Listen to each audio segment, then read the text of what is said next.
नमस्कार किसान भाइयों, स्वागत है आपका आपके अपने कार्यक्रम कृषि दर्शन में। मैं हूं सानिसा, आपका बहुत बहुत स्वागत करती हूं। किसान भाइयों, आज के इस ज़माने में कृषि गतिविधियां आदमी की बहुत बड़ी गतिविधियां साबित होती जा रही हैं। दिन प्रतिदिन कृषि गतिविधियों में लगातार तरक्की होती जा रही है।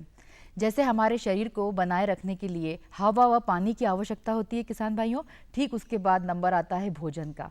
और भोजन हमें सिर्फ कृषि से ही प्राप्त हो सकता है, ठीक है ना किसान भाइयों। तो जितने हमारे किसान भाई अच्छा काम करेंगे, कड़ी मेहनत करेंगे, कृषि वैज्ञानिकों की सलाह लेंगे, उतनी ही वो तरक्की करते जाएंगे। और साथ ही साथ अपने देश व प्रदेश की भी तरक्की उन्हीं से ही जुड़ी हुई है। तो आज के इस कार्यक्रम में हम कुछ महत्वपूर्ण विषय पर बात भी करेंगे। तो सबसे पहले कार्यक्रम की शुरुआत करते हैं खबरें खेती की व मंडी भाव के साथ।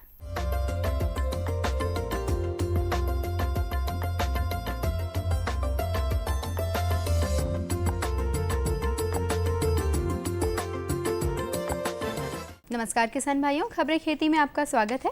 सबसे पहले नजर डालते हैं आज के मुख्य कृषि समाचारों पर।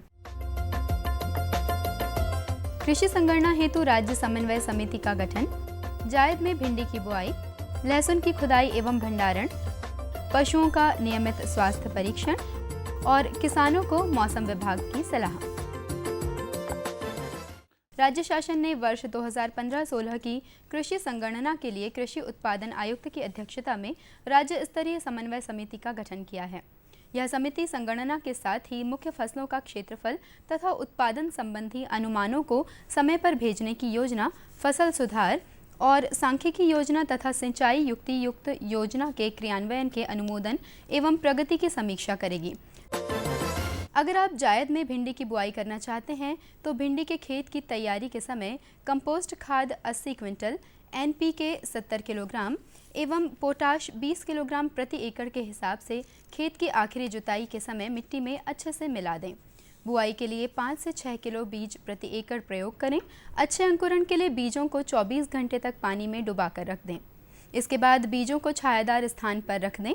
बीजों का हल्का पानी सूख जाने के बाद बीजों की 2 से 3 ग्राम प्रति किलो बीज के हिसाब से थायरम दवा से उपचारित कर बुआई करें। बीज की बुआई के लिए कतार से कतार एवं पौधे से पौधे के बीच 30 सेंटीमीटर की दूरी रखें तथा बीज को 1.5 से 2 सेंटीमीटर की गहराई में बुआई करें। लहसुन की फसल पककर तैयार हो जाए तो उसकी खुदाई करनी चाहिए। लहसुन के पौधों का ऊपरी भाग पीला या भूरा होकर सूखने लगता है व पत्तियां नीचे लटक जाती हैं, तब यह समझना चाहिए कि फसल पककर तैयार हो गई है। यदि फसल पकने से पहले खुदाई की जाती है तो कंद की गुणवत्ता अच्छी नहीं रहती व भंडारण में पूरा कंद ही सूख जाता है। यदि फसल पकने के बाद खुदाई में देर होती है तो कंद फट जाते हैं, उसमें फुटाव भी हो जाता है। इसीलिए फसल की खुदाई सही समय पर करने से गुणवत्ता भी अच्छी रहती है व भंडारण क्षमता भी अच्छी होती है। नियमित उत्पादकता बनाए रखने के लिए पशुओं में रोग नियंत्रण बेहद ज़रूरी है। इस हेतु साफ स्वच्छ वातावरण, हवादार आवास एवं संतुलित आहार पशुओं को उपलब्ध कराकर अधिकांश पशु रोगों का नियंत्रण किया जा सकता है। नियमित टीकाकरण के माध्यम से अनेकों बीमारियों पर नियंत्रण किया जा सकता है। वर्ष में 2 बार 6 माह के अंतराल से एकटंग या घटसर्फ एवं मुंहपका खुरपका रोग से टीकाकरण के माध्यम से बचा जा सकता है। अस्वस्थ पशु को स्वस्थ पशु से अलग बांधना चाहिए तथा बीमार पशु के खाने पीने की व्यवस्था भी अलग से करनी चाहिए। लगातार बादल युक्त मौसम रहने के कारण फसलों एवं सब्जियों में सफ़ेद मक्खी एवं अन्य रसचूसक कीटों के प्रकोप की संभावना है। इनके द्वारा पीला मोज़ेक वायरस रोग फैलता है। नियंत्रण के लिए इथोफेनप्रॉक्स 10 EC 1 लीटर दवा 500 लीटर पानी के साथ मिलाकर छिड़काव करें। 25 से 30 मिलीलीटर दवा प्रति पंप के हिसाब से। तो किसान भाइयों, ये थी आज की खबरें खेती की। अब आप देखिए मंडी भाव और मुझे दीजिए इजाज़त। नमस्कार।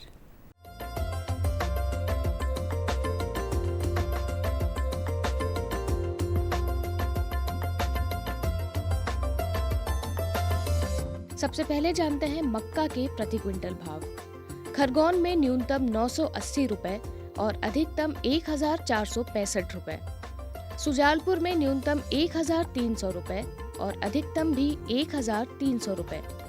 छिंदवाड़ा में न्यूनतम 1280 रुपए और अधिकतम 1366 रुपए। और बुरहानपुर में न्यूनतम 1051 रुपए और अधिकतम 1340 रुपए रहा। इसके बाद जानते हैं धान के प्रति क्विंटल भाव। बालाघाट में न्यूनतम 1336 रुपए और अधिकतम 1520 रुपए।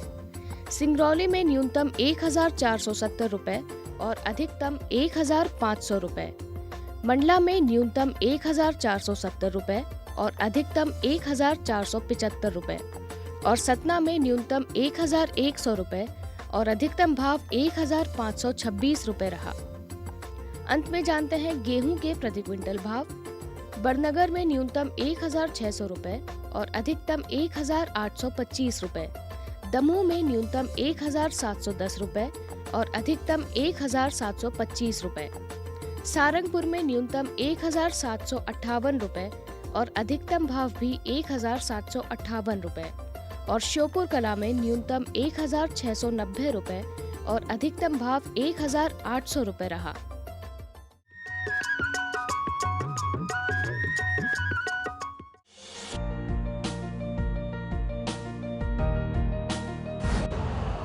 यूरिया का स्वदेशी उत्पादन 70 लाख टन बढ़ाने के लिए 6 उर्वरक संयंत्रों का उद्धार किया जा रहा है। FCIL के गोरखपुर, सिंदरी, तलचर और रामागुंडम संयंत्र, HFCL की बरौनी इकाई और BVFCL की नामरू फोर्थ। सोने पर सुहागा ये है कि देश में अब बनेगा सिर्फ नीम लेपित यूरिया, क्योंकि इससे होगा किसानों का फायदा ही फायदा। अनाज का उत्पादन 10% तक बढ़ेगा। बढ़ेगी 10 से 15% नाइट्रोजन क्षमता।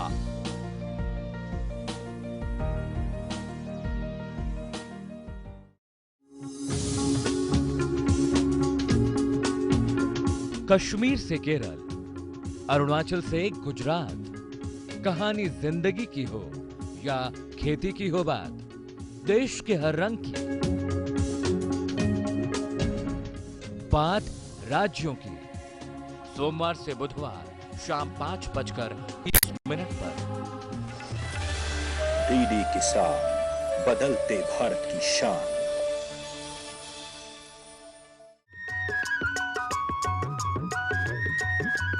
तो किसान भाइयों, लीजिए हम फिर हाजिर हैं। तो किसान भाइयों, आज आप सभी जानते हैं कि हमारी दैनिक आवश्यकताओं में प्रोटीन व विटामिन की आवश्यकता दिन प्रतिदिन बढ़ती ही जा रही है और इसकी पूर्ति के लिए हमारे पास बहुत से विकल्प मौजूद भी हैं। परंतु आज हम बात करेंगे एक ऐसी ही रबी की फसल जिसका नाम है मटर, जिसमें भरपूर मात्रा में विटामिन व प्रोटीन पाया जाता है। परंतु यदि आप समय रहते इसमें कीट प्रबंधन नहीं करेंगे तो इससे आप भरपूर मुनाफा नहीं कमा सकते। तो आज के इस कार्यक्रम में मटर में कीट प्रबंधन कैसे किया जाए, इस विषय पर जानकारी प्राप्त करते हैं आज के हमारे विशेषज्ञ विनोद गर्ग जी से।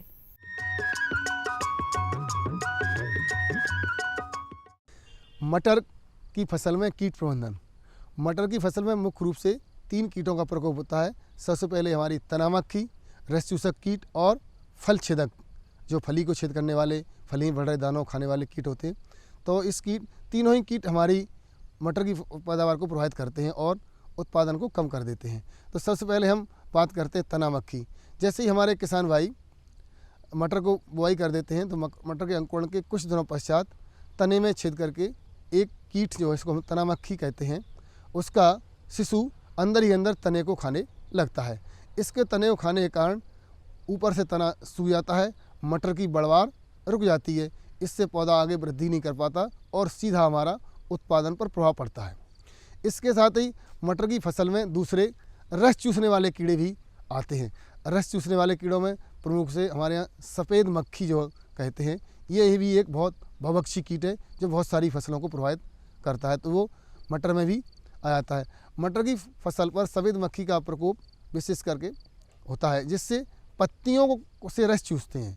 पत्तियों से रस चूसने के कारण पत्तियाँ धीरे धीरे पीले पड़ने लगती हैं, पौधे की बढ़वार रुक जाती है, पौधा बौना रह जाता है और आगे वृद्धि नहीं करने के कारण पौधे में फूल और फलियां नहीं बनती हैं। लेकिन समय पर इनकी देखभाल करके हम इससे निजात पा सकते हैं। हमको सबसे अधिक नुकसान होता है फल छेदक कीट से, जो हमारी फलियों को नुकसान पहुंचाता है। ये मटर का फली छेदक कीट सबसे अत्यधिक हानिकारक है। इस कीट की मादा समागम के पश्चात पत्तियों पर अंडे देती है। अंडे से इल्ली निकलने के पास इल्ली पहले पत्तियों को खुरच खाती है, फिर जो दानों में छेद करके प्रवेश कर जाती है फलियों में। फलियों में प्रवेश करने के बाद ये फलियों में जो दाने छोटे छोटे होते हैं, दाने वृद्धि कर रहे होते हैं, उन दानों को खाती है, जिससे फलियों की गुणवत्ता खराब रहती है। फलियों में दाना खराब होने के कारण फलियाँ हमारी बाज़ार में बेचने लायक नहीं रहती हैं, जिसके कारण हमको बाज़ार में उनका उचित मूल्य प्राप्त नहीं होता। इसके कारण क्या होता है, उत्पादन तो गिरता ही है, हमको बाज़ार में उचित मूल्य न मिलने के कारण सीधा हमारा प्रभाव पड़ता है हमारी इनकम पर। हमारी जो आय होने वाली है मटर से, वो उतनी आय हमको प्राप्त नहीं हो पाती। तो इसके लिए भी हमारे किसान भाई को समन्वित कीट प्रबंधन का उपाय अपनाना चाहिए। फसल को पर्याप्त दूरी पर बोना चाहिए, फसल को अंतर्वर्ती फसल के रूप में बोना चाहिए, जो किस्म इस क्षेत्र के लिए अनुशंसित है उसी का उपयोग करना चाहिए। फसल पर निश्चित मात्रा में उसको उर्वरकों का उपयोग करना चाहिए। खरपतवार नियंत्रण पर्याप्त होना, बढ़िया अच्छी तरह फसल हमारी साफ़ सुथरी रहना चाहिए। तो सबसे पहले किसान भाई को जब बोते हैं तो उसमें बीजोपचार करना अत्यंत आवश्यक। बीजोपचार करने से तना मक्खी और सफ़ेद मक्खी को हम नियंत्रित कर सकते हैं। इसके अलावा जैसे इसमें फल छेदक कीट का जो प्रकोप होता है, तो फल छेदक कीट के प्रकोप के लिए हम प्रकाश प्रपंच का उपयोग कर सकते हैं। प्रकाश प्रपंच का उपयोग करने से जो कीड़ा प्रकाश की ओर आकर्षित होता है, तो कीड़े उसका जो नर और मादा जो वयस्क हैं दोनों, वो उसके अंदर आकर के इकट्ठे जाते हैं, तो खेत में अंडे नहीं दे पाते। जब खेत में वो अंडे नहीं देते तो अंडों से इल्ली नहीं निकलती, तो हमारी फसल खराब नहीं होती और हमारी फलियाँ स्वस्थ प्राप्त होती हैं। जब फलियाँ हमको अच्छी स्वस्थ प्राप्त होंगी, हेल्दी होंगी, गुणवत्ता उनकी अच्छी होगी, जब उन्हें बाज़ार में बेचे जाएंगे तो उससे अच्छा मूल्य प्राप्त होगा और हमको नगद आय अच्छी प्राप्त होगी। इसके अलावा हम जैविक कीटनाशकों का उपयोग करना चाहिए, क्योंकि जो मटर है वो दो चीज़ों के लिए उगाई जाती है। एक तो हमको हरी मटर बाज़ार में बेचना है, दूसरा हमको दाने के लिए, जो बाद में सूखी फसल के रूप में लेंगे। हरी मटर क्या होता है, हम हर सप्ताह या 15 दिन बाद तोड़ते हैं, इसलिए इसमें ऐसे कीटनाशकों का उपयोग करना चाहिए जो कम हानिकारक हों मनुष्य के स्वास्थ्य के लिए, पर्यावरण के लिए। तो सबसे अच्छा है निवोली का सत। निवोली का सत यदि आप उपयोग करते हैं, इसके लिए क्या करते हैं, निवोली आपने सूखी बिन रख ली है, उसको 24 घंटे तक पानी में भिगाने के पश्चात कुटी हुई निवोली को कूट के पहले चूर्ण बना लीजिए, फिर उसको 24 घंटे पानी में भिगाने के बाद फिर उसको स्प्रे करिए। तो ये फलछेदक जो कीट हमको अत्यधिक नुकसान करता है, उसकी मादा अंडे देने के लिए आपकी फसल पर नहीं बैठती, वो अंडे देने के लिए उसको प्रेफर नहीं आती, उसके ऊपर वो भाग जाती है वहाँ से, क्यों, बदबू आती है। ऐसा ही करने से हमारे यहाँ उसका प्रकोप नहीं होता। इसके अलावा कुछ जीवाणु भी आते हैं, जो जीवाणु भी आपके बाज़ार में उपलब्ध हैं विभिन्न नामों से, जैसे बीटी एक बहुत अच्छा कारगर जीवाणु है जो हमारे कीटों के नियंत्रण में बहुत असरकारक है। वो हमारी मटर की फल छेदक कीट के नियंत्रण में भी कार्य करता है, तो उसका भी हम उपयोग कर सकते हैं। इसकी भी आपको 1 से 1.5 किलोग्राम मात्रा प्रति हेक्टेयर यदि आप छिड़काव करते हैं, तो हमारी मटर में छल छेदक कीट भी आसानी से नियंत्रित हो जाता है। चूँकि मैं इसलिए कह रहा हूँ जैविक कीटनाशकों का उपयोग इसलिए हमको अवश्य करना है, क्योंकि ये फसल हम हर सप्ताह या 15 दिन में बाज़ार में बेच जाते हैं, क्योंकि रासायनिक कीटनाशकों का प्रभाव फसल पर 25 दिन और 1 महीने तक रहता है। इससे इसकी गुणवत्ता अच्छी नहीं होती, इसलिए हमको इनका उपयोग करना चाहिए।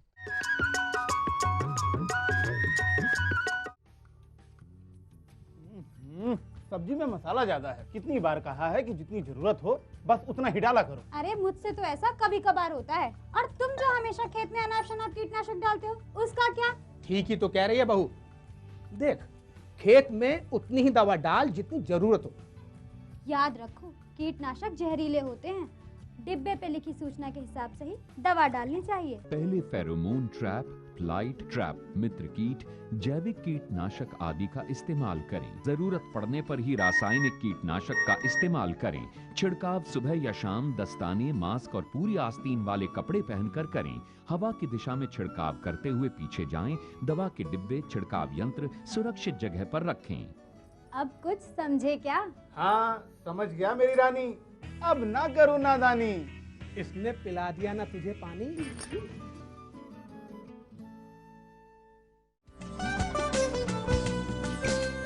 कौन सी हैं सरकारी योजनाएं, कैसे उठाएं इनका लाभ, जानिए अपने गांव का हाल। देखिए चौपाल चर्चा सोमवार से शुक्रवार सुबह 9 बजे। डीडी किसान, बदलते भारत की शान।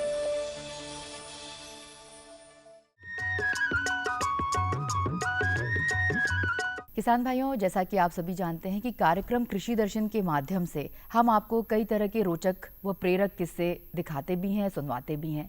और ये किस्से होते हैं उन सफल किसानों के बारे में जिन्होंने अपनी कड़ी मेहनत से एक अलग स्थान प्राप्त किया है। तो आज वैसे ही एक सफल किसान के बारे में हम आपको एक कहानी बताने जाएंगे जिन्होंने कृषि वैज्ञानिकों की सलाह ली, कड़ी मेहनत करी और एक कामयाब किसान का स्थान प्राप्त किया। किसान भाइयों, आपकी मुलाकात अब हम करवा रहे हैं एक ऐसे पढ़े लिखे नौजवान किसान से जिन्होंने पढ़ भी रहे हैं, अभी जैविक खेती कर रहे हैं। कैसे जैविक खेती कर रहे हैं, उससे क्या फ़ायदा है, रासायनिक खेती से क्या नुकसान है, ये तमाम बातें उनसे जानेंगे।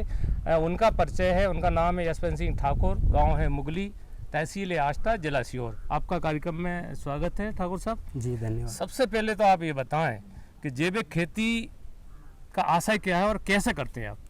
जैविक खेती का आशय ये है सर कि इससे अपना स्वास्थ्य जो ठीक रहता है, भूमि का स्वास्थ्य ठीक रहता है, मृदा अपनी स्वस्थ रहती है और उससे उसके जो पोषक तत्व है वो उसमें बने रहते हैं जैविक खेती के आधार से। और जो जैविक खाद रहता है, कंपोस्ट, वर्मी कंपोस्ट, मैंने ढेरी पद्धति वाला भी यूज़ किया, वर्मी कंपोस्ट बनता है वो भी यूज़ किया है। उससे सर मुझे बेनिफिट बहुत मिला है। और सर जो डीएपी खाद बोलते हैं, डीएपी खाद भी अपन जैविक तरीके से बना सकते हैं। मैंने 4 एकड़ भूमि के लिए 4 क्विंटल गोबर, 100 लीटर गौमूत्र और उसके साथ में 5 किलो घोलन और 5 किलो गुड़ और बरगद के पास की मिट्टी, इन सब का यूज करके सबको सम्मिलित करके और इसको तैयार किया है। वो आपका पूरा 100% डीएपी का जो काम होता है वो उससे अच्छा काम करके आपको देगा। और उसके बाद में जैविक खेती से सर जो भी जो रासायनिक खेती के दुष्परिणाम हैं वो कहीं ना कहीं ख़त्म होंगे। और एक बार आपने जैविक खेती का यूज़ किया, जैविक खाद का यूज़ किया, तो आपकी भूमि अगले आने वाले 2 या 3 साल तक संरक्षित रहती है, उससे आप अच्छे से उपज ले सकते हैं। ठाकुर साहब, आपने जैविक खेती के बारे में बहुत बढ़िया बता रहे हैं। किसान भाइयों, इतना सस्ता फार्मूला है, आप चाहें तो अपने घर पे कर सकते हैं। इससे आपको कितना फ़ायदा हो ये बताएं अपनी ज़मीन में, अगर नहीं करते तो कितनी ज़्यादा लागत बढ़ जाती? सबसे पहले तो जैविक खेती करने से मेरी जो लागत है खेती में लगने वाली वो काफ़ी कम हुई है। जैसे मैंने डीएपी का नाम लिया, डीएपी लगभग बहुत महंगा आता है, लेकिन मैंने घर पे ही ये सारी चीज़ अवेलेबल हो पाती है, तो घर से ही वो सारी मटेरियल लिया और उसका यूज़ किया। दूसरा, जो केचुआ खाद बनाते हैं, तो पहले बोलते हैं कि केचुए बहुत कम है तो हम कैसे कर पाएंगे, तो उसके लिए भी मैं एक सॉल्यूशन बताना चाहूँगा। एक अमृत पानी के नाम से एक मटेरियल बनता है। मैंने 10 लीटर गौमूत्र, 5 किलो गुड़ और इतना ही पानी करके इन तीनों और गोबर, 5 किलो गोबर, इनका मिक्स करके उसको मटेरियल को 5 कहाँ किया है आपने? कोई ऐसा स्थान बनाया था या घर में या नहीं कुंड बनाया था? उसको आप किसी प्लास्टिक के टैंक में या कहीं में भी कर सकते हैं। उसका सर मैंने 200 लीटर पानी का यूज करके उसको जैसे ही जैविक जो खाद था उस पर स्प्रे किया तो केचुए की तादाद बिल्कुल सैकड़ों की तादाद में उत्पादन हुआ है उसका। हमें ये और बता दें कि उत्पादन में क्या फ़र्क पड़ा? अगर आप रासायनिक खाद डालते तो रासायनिक खाद के साथ रासायनिक कीटनाशक भी डालते, बहुत सारी ऐसी चीज़ें जो रासायनिक आप बाज़ार से खरीदते और जिनका विश्वास भी नहीं होता, तो इसका कैसे मतलब फ़र्क बताएं थोड़ा। सर, जो रासायनिक खाद है या दवाइयाँ हैं सर, उसके केमिकल पर डिपेंड करता है। केमिकल क्या है, आज बहुत सारी कंपनियां हैं मार्केट में, बहुत लूज कैरेक्टर केमिकल डालते हैं वो लोग।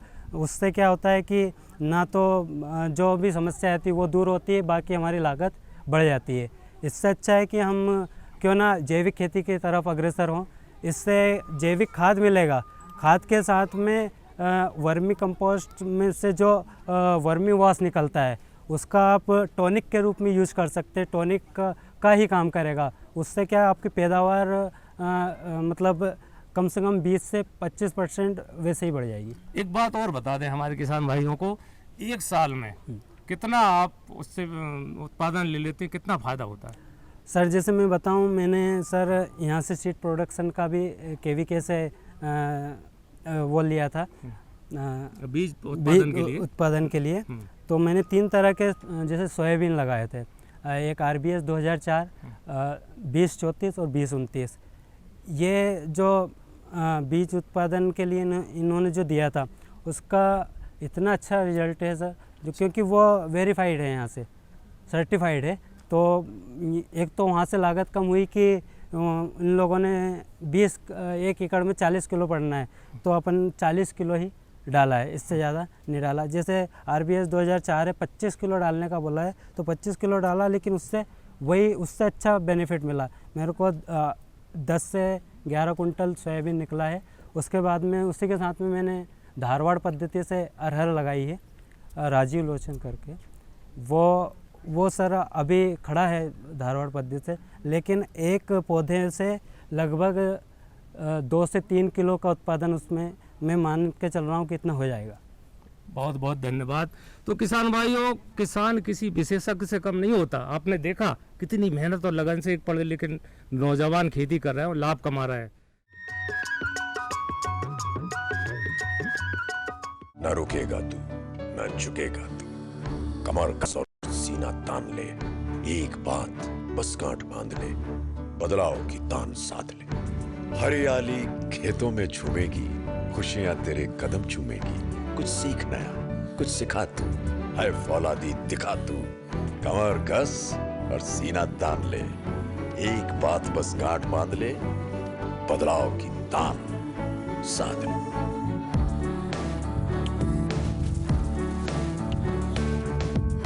दूरदर्शन किसान, छेड़ो बातें बदलाव की। पशु नहीं अभिमान है, किसान भाई की शान है, आय का है माध्यम, परिवार का सम्मान है। पशुपालन पर आधारित विशेष प्रोग्राम हमारा पशुधन, गुरुवार और शुक्रवार शाम 5:30 पर। डीडी किसान, बदलते भारत की शान। मुद्दा 1। खरीफ की फसल का मतलब ही यह है कि भाई जो मानसून की बारिश होगी उसी पे ये फसल जो है आगे चलेगी। राय अनेक। फसलों का और प्रजातियों का चुनाव सही से करें। विषय विशेष पर होगी जमकर बात। कैसी भी परिस्थिति आएगी तो किसान डटा रहेगा, किसान डटा रहेगा तो देश के लिए अन्न पैदा होता रहेगा। देखिए विचार विमर्श शुक्रवार शाम 7:30 पर। डीडी किसान, बदलते भारत की शान।